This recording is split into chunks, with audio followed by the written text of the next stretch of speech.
Thank you, Mr. Chairman, Ranking Member. Gentlemen, welcome to the committee. I appreciate this discussion.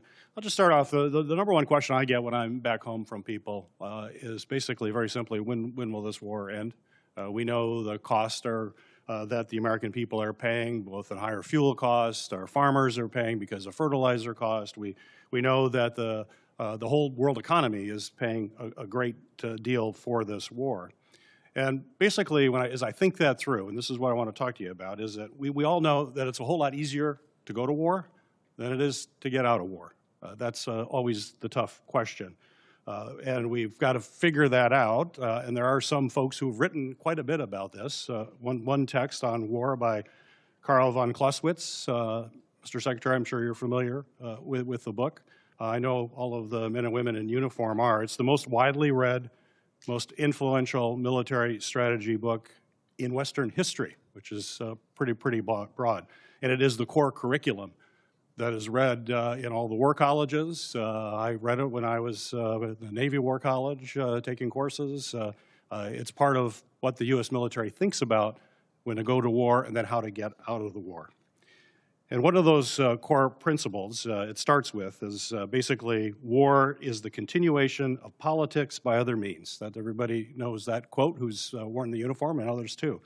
And basically it means there's two things about that. It's politics to get in the war, and it's politics to get out of the war. And in between, we rely on the men and women in the military to carry out those policies. So I want to be clear, and I think I speak for all of my colleagues, is that we know the military plays an important part. They need to do their job. And nobody questions the amazing work that our men and women in the U.S. military have done and continue to do. They've performed absolutely brilliantly, and we applaud all that they have done. However, what we do question is the politics part. It's a continuation of politics. So it's our political leaders that get us into war and our political leaders who have to get us out of that war, which falls on you, Mr. Secretary Hegseth, and others in the administration, including the President as Commander-in-Chief. So, Secretary, are you familiar with the concept in that book of center of gravity? Sure. So center of gravity is basically, as you know, it's basically the hub of all the power and movement. Everything depends on it. And Clausewitz will say if you don't take out the center of gravity, it's very difficult to win the war. You can have tactical successes, you can have military successes, but if you're not focused on that, you're not going to be able to win.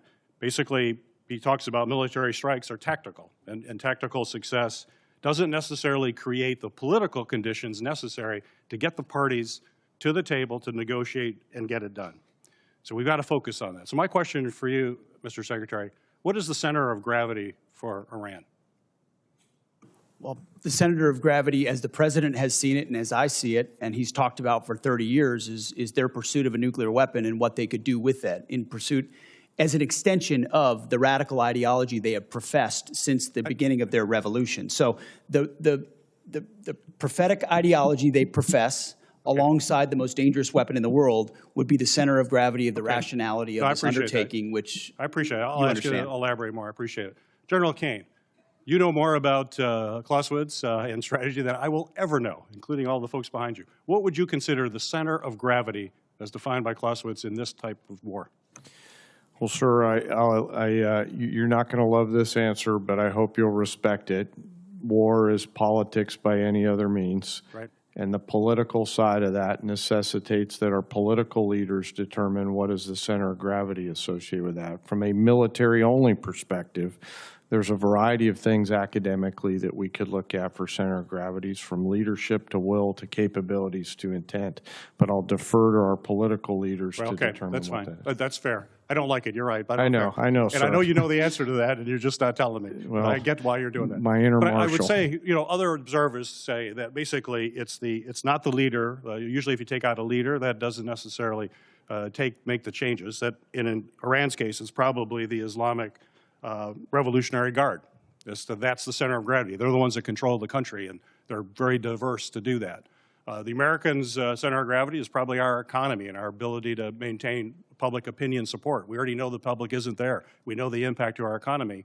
And central to that is the leverage. And I'm running out of time here, but the central of leverage is the Strait of Hormuz.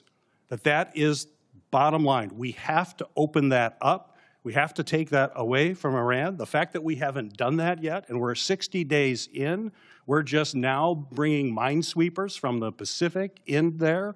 We have some unmanned opportunities, but we've got to have the capacity to do that. It was clear, even if there was a plan to keep the straits open, it was not going to be implemented because the assets were not positioned in a place to actually open the straits. If they were, it would have been, we would have seen those happening right now. We're not. So we're missing the point here. The center of gravity is going to be bringing down the government of Iran in a way that they will want to have a peace treaty so we can protect our country from having nuclear weapons pointed our way. But the center of gravity is going to be, in a lot of ways, is going to be focused on what happens on the straits. And Mr. Secretary, we've got to see action a whole lot sooner in the straits. The world community needs it. We're not going to bring this war to an end until we seize control of the straits in a way which in part is why we have a blockade that has been impenetrable for the Iranians, because they don't have a conventional navy to contest it, which means we control the straits. The time of Senator Peters has expired. Let me observe that I very much appreciate the senator from Michigan suggesting ways in which our effort in Iran could be more successful. I do appreciate that. And let me also observe, Senator Caine, that civilian control goes back well beyond Marshall. It goes back to George Washington, who was wise enough to resign his commission to the elected membership of the government at that time. Support journalism you trust. Support PBS News.